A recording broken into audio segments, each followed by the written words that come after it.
इस बार क्या हवा शाहीन बाग और बाकी सारी चीजों के इर्द गिर्द नहीं है, तो इस बार आपको हवा किस तरीके की दिखाई पड़ रही है? क्या वाकई वहां पर मुद्दे पिछली बार से अलग हट करके हैं या मुद्दे वही हैं, कैंडिडेट्स भी लगभग वही कमोबेश हैं?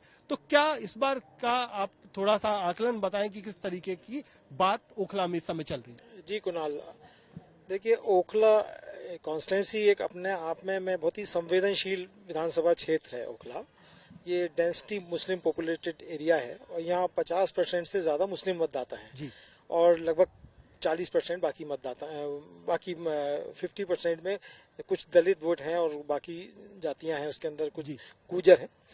लेकिन ओखला का भविष्य मुसलमान मतदाता ही तय करते आए हैं। अभी तक का जो ट्रेंड है ओखला ये समझिए, जब जिस टाइम पूरे दिल्ली में भी जनता दल नहीं था तब ओखला जनता दल ने जीता था।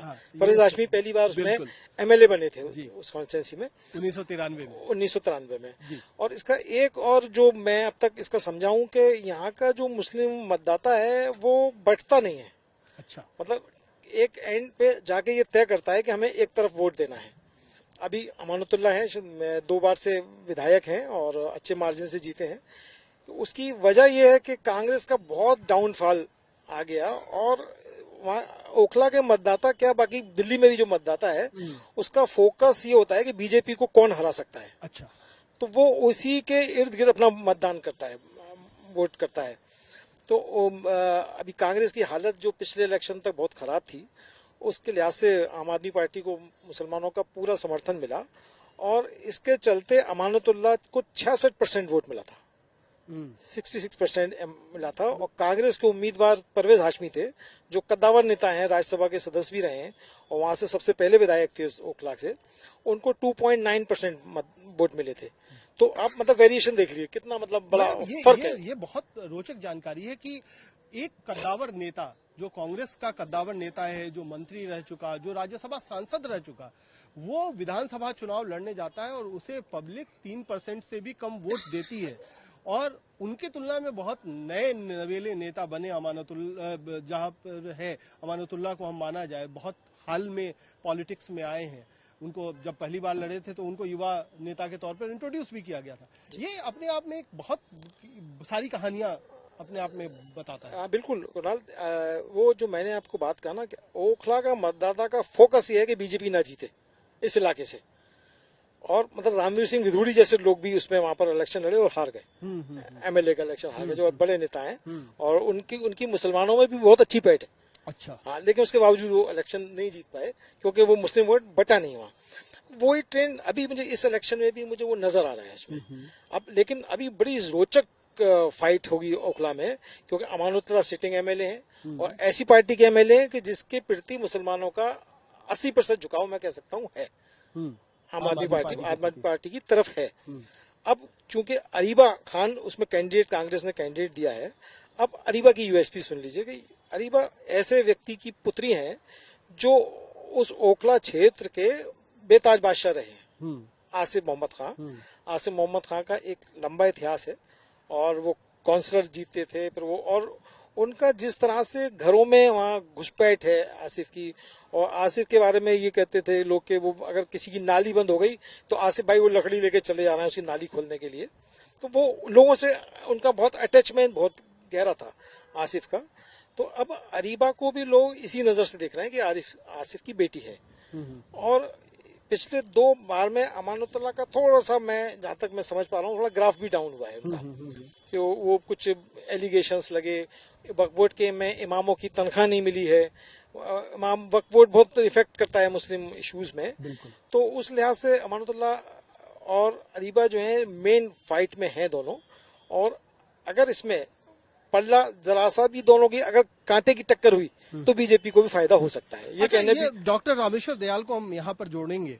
डॉक्टर साहब ये बताइए कि हमने तो वो दौर देखा है जब आसिफ काउंसलर हुआ करते थे और उस समय कई सारी चीजों पर, और आसिफ के बारे में बड़ी रोचक जानकारी, आसिफ की चूंकि चर्चा हुई तो वो ऐसे हैं जो घुड़सवारी का भी शौक रखते हैं और ओखला जैसे इलाके में घोड़े पर वो निकलते हैं। और इमू एक बहुत ऐसी पक्षी है जो जो बहुत रेयर है वो भी पालते हैं। तो उनके वो भले भले वो नाली खुलवाने के लिए खुद पहुंच जाते हो, लेकिन उनके शौक बहुत बड़े बड़े हैं। तो उनका जो पॉलिटिक्स करने का तरीका है वो भी थोड़ा नायाब है, थोड़ा अलग किस्म का है। उन पर कई सारे उन पर भी आरोप लगे। ऐसा नहीं है कि सिर्फ अमानतुल्लाह के पीछे विवाद है, आसिफ से भी कई सारे विवाद जुड़े हुए हैं। डॉक्टर साहब कुछ कहानियां उस तरीके की कुछ सुनाए। देखिए, आसिफ साहब का ओखला के अंदर चिड़ियाघर बहुत मशहूर है। हाँ, और उस चिड़ियाघर में एक से नायाब पशु छोटे जो रेयर होते हैं, दुर्लभ होते हैं, वो भी रहे। और आसिफ साहब के बारे में कहा जाता है, हमने उसको कंफर्म नहीं किया लेकिन कहा जाता है, कहानी भी मैं सुनाऊंगा। पहले अब चर्चा आसिफ साहब की हुई है, उनकी बेटी जो बहुत ज्यादा पावरफुल बताई जा रही है। तो आसिफ साहब के बारे में कहते थे कि उस वक्त जो दिल्ली नगर निगम का मुख्यालय वो चांदनी चौक में हुआ करता था। टाउन हॉल जो था मेन मुख्यालय वो था। तो कहते थे कि आसिफ साहब ओखला से गाड़ी में चलते, कार में, और वो जामा मस्जिद के नीचे पार्किंग के अंदर अपनी कार खड़ी कर देते थे। और वहां पे खटारा स्कूटर खड़ा होता था, 2 व्हीलर, और वो खटारा स्कूटर लेके और वो नहीं, ये वाकई हमने भी ये कहानी सुनी है, इसीलिए इस कहानी की तस्दीक मैं भी करता हूँ जी। अभी इस कहानी में दम कितना है, स्कूटर पे तो आते थे, लेकिन वो कार से जामा मस्जिद तक आते थे, इसकी मुझे पता, इसकी जानकारी नहीं है। ये सुनने में आता है। मुझे जामा मस्जिद के ही लोगों ने बताया, जिनके साथ मैं रहा हूँ, जिनकी मेरी यारी दोस्ती रही है। अच्छा, ओखला के बारे में अभी बताया गया कि बहुत संवेदनशील इलाका है, लेकिन कुछ दशक पहले तक आपको पता है कि ये इलाका जो था ना, पर्यटन के मामले में नंबर 1 हुआ करता था। अब मैं आपको बताता हूँ कि मैं गया हूँ, मैं बचपन में वहां पे। ओखला से 3-4 किलोमीटर आगे वहां पे यमुना टर्न लेती है, और आप हैरान हो जाएंगे कि पूरी यमुना को, सिंचाई जो विभाग होता है, पूरी यमुना को सिर्फ बाढ़ के दिनों को छोड़ के, चौमासे को छोड़ के, पूरी यमुना को फट्टों से, लकड़ी के मजबूत फट्टों से रोका जाता था, और उसके चारों तरफ बड़ी बड़ी बल्लियां लगा के पूरी यमुना बंद कर दी जाती थी। ये इलाका, ये 80 के शुरुआती दौर तक ये मामला रहा है। और जो विदेशी नाव की हम जो बात कर रहे हैं ना, कि विदेशी नावें पाल वाली नौकाएं, और वो प्यार की कश्ती में चले हम दूर दूर, वो जो कश्तियां थी ना, वो ओखला के अंदर चला करती थी। और दूसरा एक बात और है, वहां पे यमुना इतना शुद्ध हुआ करती थी और मछलियों की इतनी ज्यादा तादाद थी कि वहां पे इरिगेशन विभाग जो है ना, वो मछलियों पकड़ने के लिए वहां पे लाइसेंस जारी करता था, और हर साल वहां पे लाइसेंस जारी हुआ करते थे। अब अभी कुणाल जी ने बताया, और आगे भी इन्होंने भी बताया, भाई साहब ने, कि जनता दल का खाता वहां से खुला 1993 के अंदर। जनता दल का खाता खुला, जनता दल का खाता वहां से भी खुला, 3 अन्य इलाकों से भी खुला जी। और शुएब इकबाल भी जीते थे, शुएब इकबाल भी जीते मटिया महल से, और बदरपुर से अपना रामवीर सिंह बिधूड़ी जीते, और चौधरी मतीन सीलमपुर से जीते। हाँ। वो अब अलग अलग पार्टीज में, और अब उनके अभी भी वक्त है, और अभी भी उनके जलवे चल रहे हैं। तो ये जो सीट है ना, चूंकि बार बार वही कहा जा रहा है कि ये मुस्लिम डोमिनेटेड सीट है, और मुस्लिम जिसको वोट देंगे वही कैंडिडेट जीतेगा। लेकिन इसका जो पुराना इतिहास है बहुत शानदार रहा है, बहुत जानदार रहा है। पूरी दिल्ली, और खासकर पूरी दिल्ली के जो इलीट क्लास थी ना, वो यमुना में वहां देखने आती थी कि पूरी यमुना को कैसे लकड़ी के फट्टों पे रोका गया। अच्छा, एक बात और रोचक है, और चूंकि 1993 की बात हुई है और जनता दल की बात हुई है, तो मैं थोड़ा एक रोचक पहलू करना चाहूंगा कि तब बीजेपी जीती थी 1993 में, और उसके बाद 98 से तो क्या हाल हुआ बीजेपी का, आज तक एक भी चुनाव नहीं जीत पाई है। ये भी कहा जाता है कि जब जब वोट बंटते हैं, यानी बीजेपी विरोधी वोट बंटते हैं, तब तब बीजेपी अच्छा करती है। और इसका प्रमाण है 1993 का वो चुनाव, जब जनता दल बहुत मजबूती के साथ, उस समय वीपी सिंह की सरकार बनी थी और उसके बाद जनता दल बहुत मजबूत हुआ करता था। उस समय जनता दल ने बहुत मजबूत चुनाव लड़ा 1993 में, 4 विधायक भी बने। इसलिए मैं ये बात बता रहा हूं कि इस बार भी अगर कांग्रेस मजबूती से चुनाव लड़ती है और एक तीसरा मजबूत कोण बनाती है, जैसा कि 2013 में भी हुआ था, जब आम आदमी पार्टी आई और उसने आते साथ एक बहुत मजबूत दावेदारी पेश की, तब बीजेपी भी सबसे बड़ी पार्टी बनकर के निकली थी। तो 2 ही बार बीजेपी सबसे बड़ी पार्टी बनी है, एक 1993 में, दूसरा 2013 में। और अगर इस बार कांग्रेस मजबूत समीकरण बनाती है या मजबूती से चुनाव लड़ती है, तो क्या बीजेपी को फायदा होगा? ये एक बहुत महत्वपूर्ण बात है, और इसमें पर हम संजय काऊ साहब को जोड़ेंगे। ये जो बीजेपी को कहते हैं ना, दो बिल्लियों की लड़ाई में बंदर को फायदा हो जाता है। क्या ये लग रहा है क्या कि इस बार जो माहौल बन रहा है, कांग्रेस का ग्राफ 4.5% तक नीचे चला गया था पिछले चुनाव में, अगर इस बार उठता है तो उसका डायरेक्ट बेनिफिशियरी जो है वो बीजेपी हो? जी, एक चीज तो मान के चलिए कि ये मुस्लिम डोमिनेटेड एरिया है, मुस्लिम ही इसकी सीट की पहचान बनाते हैं। लेकिन अगर आप 2009 का बाय इलेक्शन देखें, for the first time BJP ने पहली बार जो है मुस्लिम कैंडिडेट उतारा और उनको मुंह की खानी पड़ी, उसको 3000 के आसपास वोट पड़े। सबसे कम वोट अगर पड़ा मुस्लिम बीजेपी को, वो 2009 के बाय इलेक्शन में पड़ा। दूसरी चीज, इस कॉन्स्टिट्यूंसी में जब अरशद भाई ने बताया, because he knows the constituency in and out, इनसे ज्यादा हम लोग नहीं जानते हैं। अमानुल्लाह खान के जो मार्जिन हैं 70,000 वोट्स, एक बार 65,000 वोट्स, तो ये छोटा मार्जिन नहीं है।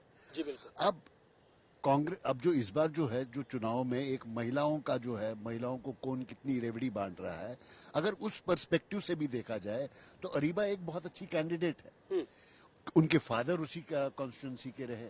अब और दूसरी बार अगर देखें आप, इस बार पहली बार सबसे ज्यादा महिला कैंडिडेट्स जो हैं इस चुनाव में लड़ रहे हैं। बिल्कुल। और जो पॉलिटिकल पार्टीज है, तीनों पॉलिटिकल पार्टीज ने 9 कैंडिडेट्स उतारे हैं। कांग्रेस ने 9, बीजेपी ने 9 और साथ ही साथ आम आदमी पार्टी ने 9। अब अरीबा जी जो हैं जामिया मिलिया इस्लामिया की पढ़ी है, तो एक फैक्टर ये है। दूसरा, वो काउंसलर है वहां की। तीसरी बात, उनके फादर वहां के एमएलए रह चुके हैं और वो घर घर से वाकिफ है। अमानुल्लाह खान जो है, उनके साथ जो एडवांटेज है, एक एडवांटेज जो मुस्लिम एडवांटेज है, वो ये है कि जब सीए और एनआरसी हुआ था, वो एकमात्र वॉइस थे मुसलमानों की जिन्होंने उस इशू पे बोला था। और जबकि केजरीवाल जी ने भी चुप बैठे थे, और एक वक्त ऐसा आया कि आम आदमी पार्टी को उनसे पल्ला झाड़ना पड़ा, they distance themselves from Amanullah Khan. So इस इशू को अगर आप ओवरऑल पर्सपेक्टिव, जहां की अरशद जी ने बोला कि मुसलमान चाहेगा कि बीजेपी ना आए, उसके पर्सपेक्टिव में अमानुल्लाह खान और अरीबा की जो फाइट होगी बहुत ही कांटे और टक्कर की होगी। संजय झा जी, ये जो मुस्लिम कॉन्स्टिट्यूएंसीज हैं और खास तौर पर जो ओखला है, ओखला में ऐसा माना जाता है कि ओखला एक बहुत नया बसा हुआ इलाका है, बहुत पुराना नहीं है, वहां पर अनऑथराइज्ड कॉलोनी ज्यादा है। उन इलाकों में खास तौर पर पश्चिमी उत्तर प्रदेश से लोग आए, कुछ लोग बिहार से होकर के आए, तो एक तरीके से माइग्रेटेड जो पॉपुलेशन है वो ज्यादा है। और जैसा अरशद साहब ने कहा कि यहाँ पर लोग एक तरफा वोटिंग करते हैं, तो ये जो एक तरफा वोटिंग का जो पूरा मामला है, इतने डाइवर्स बैकग्राउंड से आकर के, कोई उत्तर प्रदेश से आ रहा है, कोई बिहार से आ रहा है, कोई कहीं और से आ रहा है, ये एक तरफा वोटिंग कैसे होती है और इसके पीछे का क्या कुछ वजह क्या आपको नजर आती है? एक तरफा वोटिंग से पहले 2013 का एक गपशप बता रहा हूँ। जी बताइए। 2013 में कांग्रेस को 6 सीटें आई थी जी, और भाजपा को 8 सीटें थी और बहुत कम मार्जिन से बीजेपी की सरकार बनते बनते रह रही थी। जी। ये अनऑफिशियल गपशप है कि भाजपा के एक बड़े नेता ने तब के सिटिंग विधायक आसिफ मोहम्मद खान से संपर्क किया। बिल्कुल। कि 8 का घड़ा अगर आप ला सकते हैं और विधानसभा के अंदर एक सेपरेट ग्रुप में बैठ सकते हैं तो हम आपको मंत्री बना देंगे। इसके जवाब में आसिफ अहमद खान ने कहा कि जो 8 का घड़ा है, इसमें सबसे सीनियर मोस्ट पर्सन लगातार 4-5 बार के विधायक मतीन अहमद हैं। अगर आपने मतीन को मंत्री बना लिया तब मैं आपका साथ दूंगा। तो बड़ी दिलेरी से आसिफ अहमद खान ने 2013 में भाजपा का मंत्री पद ठुकरा दिया था और विधायक रहते हुए एक दिन जब वो सचिवालय पहुंचे थे, संजोग से मैं वहां था, मीडिया का जमावड़ा था, अंदर केजरीवाल बैठे हुए थे। केजरीवाल की बाइट मिलने से पहले प्रिंट इलेक्ट्रॉनिक मीडिया को आसिफ खान दिख गए, सारा माइक वहां पहुंच गया, उन्होंने एक छोटा सा बाइट दिया, ये रेडियो फर्जिस्तान है, ऐसा उन्होंने केजरीवाल को कहा। और ये बाइट इतनी हिट होती रही, तो वो एक बड़े जुझारू नेता हैं और उनकी बेटी अरीबा अच्छा फाइट कर रही है, लेकिन एडवांटेज वहां पे वर्तमान विधायक अमानतुल्लाह को हो सकता है, क्योंकि 2020 में अमानतुल्लाह ने 1,30,000 वोट लाए हैं। इसीलिए यहाँ आम आदमी की पकड़ मुझे बड़ी अच्छी दिखती है, बड़ा क्लियर एडवांटेज अमानतुल्लाह अभी दिख रहा है। ये बैटल अभी थोड़ा और आगे बढ़ेगा, अरीबा भी अच्छा फाइट कर लेगी। आपने जो पूछा है ये आप जो कि बिल्कुल करीब के इलाके में रह चुके हैं जी, बिल्कुल ओखला से सटा हुआ हाँ, इलाका है जहां आप कई सालों तक वहाँ रहे हैं। पे तो ये जो ओखला के में जो हिंदू पॉपुलेशन है उसके हिसाब से थोड़ा बताइए, क्योंकि मदनपुर खादर है मदनपुर और खादर है, बाकी आली जो गांव इलाका है, जी, वहाँ पे उसमें किस तरीके का वोटिंग पैटर्न होता है? वहाँ भी वोटिंग पैटर्न उसी तरह होता है जैसे लगभग 50% माइनॉरिटी वोट एक तरफा वहाँ होता दिख रहा है, चाहे वो जिस कैंडिडेट के पक्ष में हो। हिंदू वोट भाजपा की तरफ अच्छा जाता है, लेकिन ये पॉपुलेशन उतना डोमिनेटिंग नहीं है कि उसे सीधा प्रभावित कर पाए। इसीलिए वहां पे वो इस सीट को एडवांटेज माइनॉरिटी सीट ही मानना चाहिए। वहां गांव काफी सारे हैं, आली गांव से लेके लगातार खादर, और उसके बाद जो है सो जसोला का सारा एरिया भी वहीं आता है। अच्छा अरशद भाई, एक चीज जो बहुत महत्वपूर्ण है, जो समझना हमें बहुत जरूरी है, कि जो मैंने बताया कि कई सारी जगहों से लोग आए हैं और वहाँ अनथराइज कॉलोनी का ऐसा नहीं है कि ओखला अभी ही बस या एक पुराना इलाका भी है, लेकिन उसमें जो मेजोरिटी ऑफ जो पॉपुलेशन है वो हाल फिलहाल में 15 साल में 10-15 साल में बहुत ज्यादा बसा है। तो ये इसने क्या कुछ डेमोग्राफिक बदलाव किए हैं, इसने कुछ क्या वोटिंग पैटर्न पर बदलाव किया है, इसका असर किस तरीके से इम्पैक्ट होता है? क्या ये जो ट्रेडिशनल मुस्लिम वोटिंग पैटर्न है उसी तरीके का है, या फिर उनके वोटिंग पैटर्न पर जो उनके इलाकों में, चाहे वो उत्तर प्रदेश के मुसलमान है तो वहां पर जो वोटिंग पैटर्न होता है उसका असर देखा जाता है? किस तरीके का वोटिंग पैटर्न? मैं एक चीज इसमें ऐड करना चाहूंगा, जो AIMM के कैंडिडेट हैं उनकी वाइफ जो है कैंपेन कर रही है, बिकॉज वो जो दंगों में, जो दिल्ली के दंगों में अंदर जेल में है। इसके बारे में इसको कॉन्टेक्स्ट में डालते हैं। देखिए कुणाल, ओखला का जो जोग्राफिकल है, देखिए मेन जाकिर नगर, बटला हाउस, जामिया, नूर नगर और खड्डा कॉलोनी, और मैक्सिमम जो वोटर है शाहीन बाग, ये एक मतलब ऐसा परिवार की तरह है। अच्छा, कॉन्स्टेंसी का एरिया बहुत बड़ा नहीं है, जहाँ वो बिल्कुल ऐसा है कि जो वहाँ का कैंडिडेट है वो एकदम जो भी हो, अमानतुल्लाह हो या आसिफ हो या परवेज हो, सबके एक दूसरे को जानते हैं और एक दूसरे से संपर्क और संबंध बहुत घनिष्ठ, क्लोजली नीटेड फैमिली है वो जी। बाकी उसमें देखिए, जहाँ तक आम आदमी पार्टी की बात है, उसके साथ खाली मुसलमान वोट की बात नहीं है। बिल्कुल, जो एक दलित वोट है, गरीब वोट है, आम वोट है, वो उसको समर्थन करता है। और जब उनका समर्थन मिला तो मुसलमानों ने एक तरफा उसको वोट दिया कि भाई बीजेपी को तो यही हरा सकता है। बिल्कुल। अभी थोड़ी सी सिचुएशन जो है ना अरीबा के आने से बदली है, जिसमें कुछ जो बदलाव लगता है हमें। और जहां आपने शिफा की बात की, देखिए शिफा जेल में है, सब कुछ है, लेकिन मैं अभी ओखला की गलियों में कहीं घूमा कई जगह में, तो मुझे वो कोई मुसलमानों में उसके प्रति कोई ऐसा इम्पैक्ट दिखा कि हमारा नेता एक जेल में, सिंपैथी नहीं है। जब आसिफ का भी हमें याद है, आसिफ एक देशद्रोह के मामले में जेल गए थे। हाँ, वो बड़ा रोचक है। उस सब वो का किस्सा बताइए। आसिफ जब जेल गए थे तो जेल से इलेक्शन जीत गए थे जी। आसिफ जेल में थे, आसिफ का पैसा नहीं था, कुछ नहीं था, लेकिन ओखला के लोगों ने आसिफ का इलेक्शन लड़ा। और आसिफ की बेटी अरीबा उस टाइम 12 साल की थी। अच्छा, सिर्फ 12 साल? हाँ, 12 साल की थी। अच्छा। मुझे याद है कि ओखला के लोगों ने एक ऐसा ट्रम्प कार्ड चला, अरीबा को ब्लड में तोला। अच्छा। लोगों ने खून दिया, ब्लड डोनेशन कैंप लगाया और ब्लड से अरीबा को तोला। अच्छा। कांटे में तोला, तो वो रातों रात आसिफ का एकदम माहौल बन गया। अब वो जाती थी कि मेरे पापा जेल में है। अच्छा, तो तब से अरीबा जब 12 साल की थी तब से अपने पिता के लिए कैंपेन कर रही? वो मतलब ये कहिए कि वो बाय डिफॉल्ट, उस वक्त तो बच्ची थी वो। हाँ, लेकिन क्योंकि वो पिताजी जेल में थे, हाँ, क्या करें। हाँ, तो ये कब की कौन से साल की बात है? ये मैं रामेश्वर कौन सा ईयर होगा ये? 1998 था? नहीं, 98 में नहीं था। हाँ। ये तो अभी 2003 के आसपास का होगा। 2003 के आसपास। जी 2003 हुआ था। 2003 का इलेक्शन था जी। तो विधायक का इलेक्शन आसिफ जीते थे, उसमें बड़े मार्जिन से जीते थे। हाँ। और देखिए आरजेडी की टिकट पे जीते थे जहाँ पर नहीं, इंडिपेंडेंट इंडिपेंडेंट उसके बाद आरजेडी के टिकट पे खड़े हुए। एग्जैक्टली, देखिए ओखला क्या है ना, ओखला ऐसा गढ़ है कि जो भी मुस्लिम ऑर्गेनाइजेशन का आप एड्रेस उठा के देखो तो ओखला मिलेगा। तो वहाँ पर वो सब ओखला में ही रजिस्टर्ड है, 2-3 हजार मुस्लिम ऑर्गेनाइजेशन। बड़ा क्रांतिकारी है। और इसीलिए मैंने जब बात शुरुआत में भी की थी कि पिछली बार जब सीए एनआरसी प्रोटेस्ट की बात हुई और शाहीन बाग की बात आई थी, तो पिछली बार पूरा जो चुनाव का मुद्दा था वो शाहीन बाग बन गया था और कोशिश यही थी कि पूरा तरीके से पोलराइज कर दिया जाए।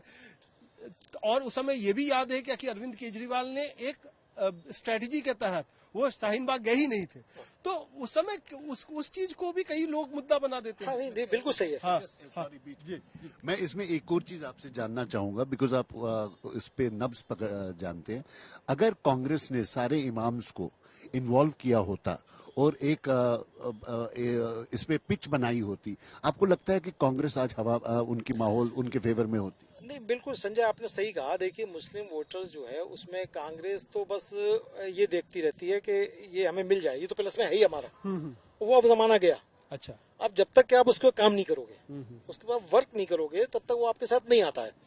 और वो उसको दिख रहा है कि आप बहुत ही नीचे पायदान पर हो, आप तो आपके साथ क्यों जाएगा। इसीलिए आम आदमी पार्टी को कई बार मुसलमान ये कहते हैं ये बीजेपी की बी टीम है, लेकिन उसके बावजूद कहते हैं बीजेपी को हराने वाला भी यही है। तो ये जो शाहीन बाग वाला जो मैंने आपको कहा कि वो अरविंद केजरीवाल कभी गए नहीं, और उसके बाद कई सारी घटनाएं हुई, जैसे नॉर्थ ईस्ट में दंगा भी हो गया, या फिर जो अपना कोविड के समय जब तबलीगी जमात वाली बात आई, या फिर 370 में बीजेपी के साथ वोटिंग वाली बात आई।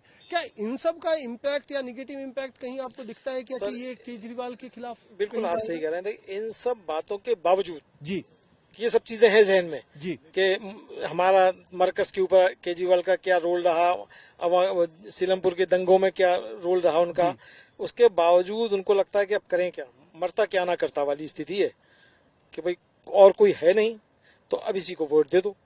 इसलिए मुसलमान उसको वोट देते चले आ रहे हैं। तो अभी भी नैरेटिव वही बना हुआ है इन चुनाव में भी लगभग मैं कमोवेश नैरेटिव यही है, लेकिन ओखला को मैं उससे भिन्न मानता हूँ। अच्छा, ओखला को मैं उससे भिन्न मांगता हूँ, क्योंकि ओखला में ऑप्शन आ गया उनके पास। अच्छा, मतलब अरीबा कोई ऐसी कैंडिडेट नहीं है कि अचानक आ गई, उसका बैकग्राउंड है, उनके लोग हैं वहां पर, उसके समर्थक हैं वहां पर, और काउंसिलर होने का उसको एक फायदा हुआ। और वो मतलब मैं देखता हूँ कि वो घरों में घुस जाती है, उसको तो मतलब नॉक भी नहीं करती है, घर में घुस जाती है। तो जो अरविंद केजरीवाल की जो महिला नीति है, जिसका फायदा अरविंद केजरीवाल को मिलता है, बसों में फ्री सेवा और ये 2100 रुपए की पेंशन, वो मिथक जो है अरीबा कहीं ना कहीं तोड़ रही है उसको। डॉक्टर साहब, ये जो आप चूंकि पुरानी दिल्ली के बहुत पुरानी दिल्ली में रहने की वजह से आप जो मुसलमान वोटिंग पैटर्न है वो बहुत ज्यादा अच्छी तरीके से भी समझते हैं। जो 3 हिस्सों में दिल्ली का मुसलमान रहता है, एक तो नॉर्थ ईस्ट में रहता है, सीलमपुर, मुस्तफाबाद, बाबरपुर, इस तरीके की सीटें हुई, एक दूसरा ओखला वाला इलाका हुआ, और तीसरा जो पुरानी दिल्ली का इलाका है, जो पुरानी दिल्ली में जो पुराने लोग रहते हैं। क्या आपको लगता है कि मुसलमान जब वोट करते हैं तो ये तीनों इलाकों के मुसलमान अलग करते हैं? ये सवाल मैं इसलिए पूछ रहा हूं क्योंकि जब अभी एमसीडी चुनाव हुए थे तो हमने देखा कि सीलमपुर, मुस्तफाबाद वाले इलाके में कांग्रेस ने अच्छा प्रदर्शन किया, ओखला में भी अच्छा प्रदर्शन किया, लेकिन जो वर्ल्ड सिटी है, जो पुरानी दिल्ली है, वहां पर आम आदमी पार्टी की ही तूती बोली। तो ये क्या है, इसमें क्या सोच में फर्क आता है? इस सोच में तो सीधा सीधा फर्क है। अभी जो फरीदी साहब ने बताया कि जो भी कैंडिडेट बीजेपी को हराएगा, चाहे वो कांग्रेस का हो, चाहे वो किसी और पार्टी को, या A to Z ABCD कोई भी हो, जो भी बीजेपी को हराएगा वो उसको मुसलमान वोट देंगे। अच्छा छोड़िए, अब मैं अपने सवाल को थोड़ा सा अलग तरीके से करता हूँ। ये जो आखिरी समय में मुस्लिम वोट, हम लोग बहुत कहानी सुनते हैं कि आखिरी समय में मुस्लिम वोटरों ने डिसाइड किया, ये फरीदी साहब से भी मैं पूछूंगा, ये जो आखिरी समय में डिसाइड करना होता है, और मैं कभी कभी देखता हूँ, मैंने कई इलेक्शन कवर किए हैं पुरानी दिल्ली में, मुस्लिम वोटर 12 बजे के बाद निकलता है वोट डालने के लिए। एक तो मिजाज है पुरानी दिल्ली का कि लेट से सोते हैं तो लेट से उठते हैं, और 12 बजे के बाद बड़ी जम करके वोटिंग होती है। ये दोनों क्या कुछ इसमें क्या होता है, आखिरी समय में कैसे डिसीजन होता है? क्योंकि आपने देखा हुआ है वो आखिरी समय का डिसीजन किस तरीके से होता है। आखिरी समय में क्या होता है वो मैं अच्छी तरह जानता हूँ, लेकिन मैं चाहता हूँ कि उसका जवाब फरीदी जी दें। जी, मैं नहीं दूंगा, लेकिन मैं क्योंकि फरीदी जी देंगे तो वो ज्यादा विश्वसनीय माना जाएगा। बोलूंगा तो मैं भी वही बात, हाँ। लेकिन फरीदी साहब ज्यादा अच्छी तरीके से समझाएंगे कि भाई आखिरी वक्त में क्या होता है, कि किस तरीके से, आप कुछ किस्से से बता दीजिए, ये डायरेक्ट बताइए, किस आप तरीके कुछ से किस्सा बताइए। कहाँ से संदेश आते हैं। चलिए वो पहले हम संदेश फरीदी आते हैं। साहब से ही नहीं, सवाल का पहले- जवाब लेते हैं, फिर पहले- आपसे कोई किस्सा। नहीं, इससे पहले सुनिए। किस्सा वाली बात नहीं बता रहा मैं, सिर्फ मैं ये बताना चाहता हूँ कि जब आपने मुस्लिम पैटर्न की बात करी ना, कि पैटर्न एक पुरानी दिल्ली का हाँ, मुसलमान हाँ, है, बिल्कुल, एक सीलम का बिल्कुल। मुसलमान है, एक ओखला का मुसलमान। बिल्कुल। देखिए ओखला का मुसलमान ज्यादातर जो है ना पश्चिमी उत्तर प्रदेश का है, हाँ वो दिल्ली का मुसलमान नहीं है। जी। और हम जो मुसलमानों को लेके जो घेटो आबादी वाली बात करते हैं ना, कि वो जो एकदम कंजस्टेड रहते हैं और एक दूसरे के साथ मिल के रहते हैं, और अगर इधर से वो आवाज उठी तो वो आवाज, अगर वो पूरब से आवाज उठी तो वो आवाज साउथ से भी उठेगी, दक्षिण से भी उठेगी। तो ये वहाँ की सोच है। मैंने पिछली बार जब बातचीत हुई थी तो मैंने बताया था कि पुरानी दिल्ली के जो कुछ मुसलमान हैं, जो मुगल पीरियड से हैं, उनके खानदान परिवार चले आ रहे हैं, वो तो कुछ वोटों को लेके या किसी पार्टी को लेके कुछ संवेदनशील हो सकते हैं, या वो समझ सकते हैं कि इसको वोट दिया जाए या उसको वोट दिया जाए। पश्चिमी उत्तर प्रदेश का मुसलमान है जो ज्यादातर उसी ओखला इलाके में रहता है। ये अलग बात है कि कुछ सरिता विहार और कालिंदी कुंज के कुछ इलाके जो है ना यहाँ पे आते हैं, लेकिन वो उनकी कोई वक़्त नहीं है। जो जितनी आबादी और जितने वोट्स मुसलमानों के हैं, तो पश्चिमी उत्तर प्रदेश का मुसलमान सीधी सी बात है, वो चाहता है कि बीजेपी को हरवाना है, चाहे इसे कोई भी हरवाए। तो यही पैटर्न जो है ना ओखला में काम करेगा। अब अरशद साहब, जो हमारा यक्ष प्रश्न है, ये आखिरी समय में कैसे वोट डिसाइड होता है, इसका कुछ बताइए। क्योंकि एक समय होता था जब जामा मस्जिद के इमाम साहब ने वो फतवा जारी करते थे और फिर होता था, अब वो वक्त तो चला गया, अब वो तो नहीं है, वो भी बहुत कमजोर हो गए, लेकिन अब भी आखिरी समय में वोट डिसाइड होता है, वो कैसे होता मैं आपको बहुत साफ शब्दों में कहता हूँ, एक तो ये कि इमाम साहब कभी फतवा नहीं देते थे, वो अपील होती थी। जी। फतवा एक डिफरेंट उसका जी। लॉजिक है जी कि ये सर हम लोग इसीलिए तो हमने आपको बुलाया है। जी जी जी नहीं जी। देखिए मुसलमान पहले से ही डिसाइड कर चुका होता है किसको वोट देना है, अच्छा। बोलता नहीं है। और ये लगता है बाहर के लोगों को लगता है, मीडिया को, कि ये जो है ये रातों रात सुबह फजर की नमाज हुई और इमाम साहब ने कह दिया और वहां से मैसेज चला गया और मुसलमान वोट करने के लिए निकल पड़े। मुसलमानों ने इतना बड़ा नेता किसी को नहीं बनाया आज तक। अच्छा। मौलाना आजाद से लेके इमाम बुखारी तक जितने भी लोग आए बेचारे, वो कह के मर गए उनसे, उन्होंने अपने हिसाब से काम किया। उनको एक चीज फोकस जरूर है उनका, जो नजर आता है कि कम्युनल फोर्सेस या जिसको जो भी कहते हैं, वो उनकी बीजेपी जो है उसको कैसे हराया जा सकता है। रामेश्वर दयाल जी अब फिर आए, क्योंकि इन्होंने थोड़ा सा टेक्निकली घुमा दिया। ये जो फजर की नमाज है और उस समय उसमें कोई बातें होती हैं, उससे माहौल बनता है, ऐसा आपने कभी पुरानी दिल्ली में रहते हुए देखा है क्या? नहीं, ये जो अभी अरशद भाई ने जो बोला है ना, यही बात लगभग सत्य है। क्योंकि हम जिस इलाके में रहते थे, मस्जिदें वगैरह बहुत हुआ करती थी, तो हम ये देखते थे कि इलेक्शन से ही कई दिन पहले थे, इलेक्शन से 4-5 दिन पहले मस्जिदों में बैठकें करते थे, बैठ के करके चर्चाएं हुआ करती थी कि भाई किसको वोट देना है।